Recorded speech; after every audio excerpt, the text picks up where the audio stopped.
नमस्कार, मायमावली हिंदी समाचार में आपका स्वागत है और मैं हूं शेख इस्माइल। खानापुर विधायक विरमा भोज्जू ने कहा है कि हम आदिलाबाद मंच पर पूर्व मंत्री केटीआर द्वारा कहे गए शब्दों और सीएम रेवंत रेड्डी के खिलाफ की गई अनुचित टिप्पणियों की कड़ी निंदा करते हैं। जिला केंद्र में कंदी श्रीनिवास रेड्डी के कैंप कार्यालय में एक मीडिया सम्मेलन आयोजित किया गया और केटीआर के व्यवहार पर प्रकाश डाला। बीआरएस नेताओं को ये प्रचार करने से परहेज करने की चेतावनी दी गई है कि सीएम रेवंत रेड्डी संसद चुनाव के बाद बीजेपी में शामिल होंगे।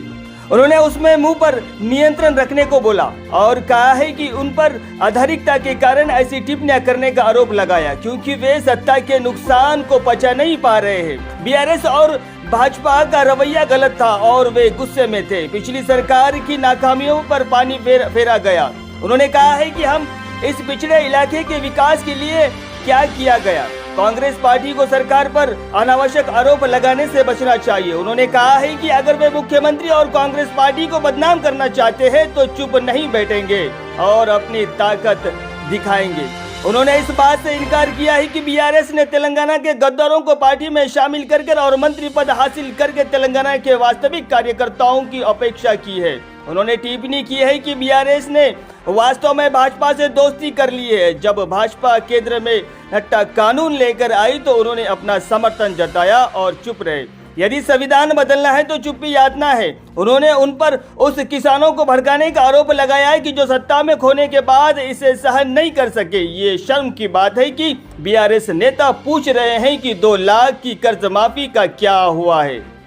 उन्होंने ये स्पष्ट कर दिया है कि वे दिए गए वादों के प्रति प्रतिबद्ध हैं और वे एक एक करके 6 गारंटी लागू कर रहे हैं। बीआरएस नेताओं ने पूछा है कि खजाना खाली करने और अब वादे पूरे नहीं करने के लिए कांग्रेस को दोषी ठहराना कितना उचित है। उन्होंने पूछा कि बीआरएस सरकार ने वास्तव में इस क्षेत्र के विकास के लिए क्या किया है। उन्होंने कहा है कि अब भी कई आदिवासी गांवों और दूरदराज के गांवों को पीने के पानी के लिए दिक्कतों का सामना करना पड़ रहा है। मिशन भगीरथ के नाम पर बीआरएस ने करोड़ों रुपए का कमीशन लेकर हर घर में काला पानी पहुंचाने का दम भरा है।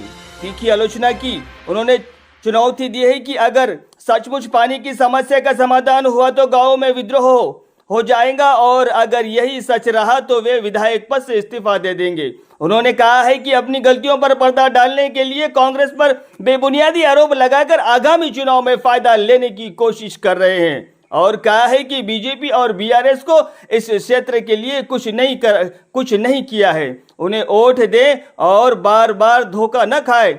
उन्होंने कहा है कि अगर गरीब बच्चों को विधानसभाओं में भेजा जाता है तो वे लोगों की आवाज के रूप में अपनी आवाज उठाएंगे और आगामी चुनाव में कांग्रेस पार्टी के उम्मीदवार आत्राम सुगना को जीत के लाएंगे।